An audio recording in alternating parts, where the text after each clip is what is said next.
le Tarn se hisse à la 4e place des départements les plus touchés par la Covid? Nous avons du mal à l'expliquer, honnêtement. Le fait est que nous avons dans le Tarn beaucoup d'étudiants rapportés à la population générale et c'est un public qui a beaucoup plus de mal à respecter de manière très rigoureuse les gestes barrières. Peut-être, c'est ça. Bon, il y a des habitudes de convivialité, peut-être que les gens reçoivent plus. On sait que la plupart des cas, si on enlève le phénomène EHPAD, puisqu'on est comme partout touché dans les EHPAD, c'est les tranches d'âge 20-30 ans, 30-40 ans. Voilà, c'est vraiment les taux d'incidence extrêmement élevés. On a bien sûr nos jeunes aussi qui contaminent leurs parents. Donc, je ne pourrais pas vous dire qu'on est moins civique dans le Tarn, mais je constate que la contamination continue de progresser dans les sphères de la convivialité. En grande majorité, bien sûr. Il y a aussi les espaces d'entreprise ou collectifs dans son travail, les moments de pause café, on croit que tout va bien, on enlève son masque, on n'aère pas la pièce, bam, on prend la Covid. Il faut comprendre qu'on est en plein hiver et que le virus est devenu plus robuste et le moindre relâchement conduit à une contamination. Donc, bien, les autres départements tentent à nous rattraper. Nous avons atteint un plateau, mais un plateau extrêmement élevé, 1500 nouveaux cas par semaine dans le Tarn. C'est au moins 2 fois plus de personnes contacts qui sont en isolement.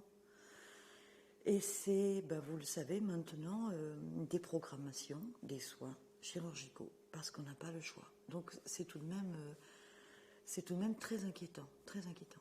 Et est-ce que les variants là, qui sont présents dans le Tarn peuvent expliquer aussi ce phénomène? Il y a des variants partout, on n'en a pas plus ici qu'ailleurs. Non, puisque les variants, on en parle depuis quelques jours, ça fait un moment qu'on a grimpé. Moi, je note aussi qu'on a été à la première vague un peu moins touchés dans le Tarn que dans les autres départements environnants. Et je me pose la question, est-ce que les gens ont assez peur de la Covid? Est-ce qu'ils ont eu assez peur au moment de la première vague? Je me dis que peut-être ils n'ont pas assez peur de cette maladie grave et qui emporte non seulement des personnes âgées, mais aussi des jeunes, peut-être pas dans la mort, mais avec des conséquences terribles pour leur vie, et des adultes. Bon. Donc je me demande s'ils ont été assez touchés à la première vague. J'espère qu'ils vont se ressaisir vite, parce que c'est une course contre la montre. J'essaie d'envoyer des messages pédagogiques. Je comprends que les étudiants ont du mal à se contenir, je le comprends, on a tous été jeunes, mais on a aussi tous envie de s'amuser et de serrer dans les bras les gens qu'on aime. On a tous envie de ça, et de danser et de s'amuser.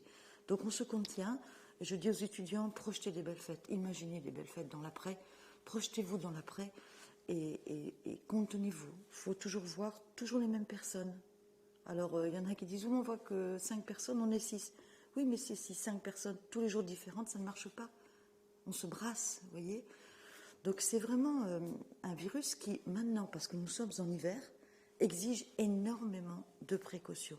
J'insiste sur l'aération, c'est vraiment très important, l'aération.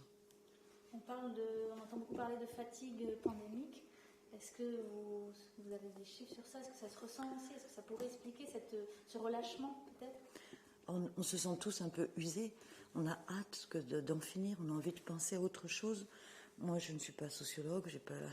On n'a pas le temps d'étudier tout ça. Ça peut être documenté au niveau national. On le ressent tous. C'est indéniable. On en a assez, oui. Sauf qu'il faut tenir. Les 4 semaines qui viennent sont déterminantes, vraiment déterminantes. Une fois qu'on aura vacciné beaucoup plus de monde. Nous, vous avez vu, on a vacciné 15 700 personnes, enfin, injections, on va dire. C'est beaucoup déjà. Une fois qu'on aura plus de personnes très sensibles au risque mortel vaccinées, là, on va pouvoir reprendre un petit peu de l'assurance, de dégager un peu de place en réanimation. Mais les 4 semaines qui viennent, alors vraiment, je demande aux gens, faites vraiment très, très attention. Pas un seul moment considérer que le virus est absent. Il est partout, partout, partout. Et justement, pour terminer, qu'est-ce que vous envisagez comme mesure? Est-ce que vous envisagez des mesures plus strictes? Il faudrait que j'ai la conviction qu'elles soient efficaces. J'avais pensé aux ERP. Les maires, à juste titre, par rapport au protocole national, peuvent ouvrir les ERP pour certaines activités. Donc pour l'instant, je leur ai dit, si vous sentez qu'il y a un peu trop de dérive, on ferme.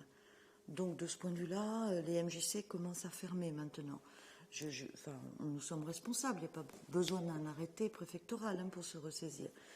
Donc je compte sur les maires pour me signaler les endroits où possiblement il y a des risques. Et si j'ai la conviction que ça peut être utile, je le ferai. Il faut juste que j'ai la conviction que ce soit utile. Je crains que ça se fasse dans les parties, dans les domiciles privés, les rencontres à des endroits où aucun arrêté préfectoral ne peut intervenir. Et puis c'est dans la prise de conscience. Vous voyez, il m'arrive de sortir dans la rue, je vois des gens qui s'embrassent. Faire la bise à quelqu'un, faut pas maintenant, là, c'est pas possible. Donc je crois qu'il faut que les gens aient un peu plus peur de cette maladie et se ressaisissent. Les semaines qui viennent sont déterminantes.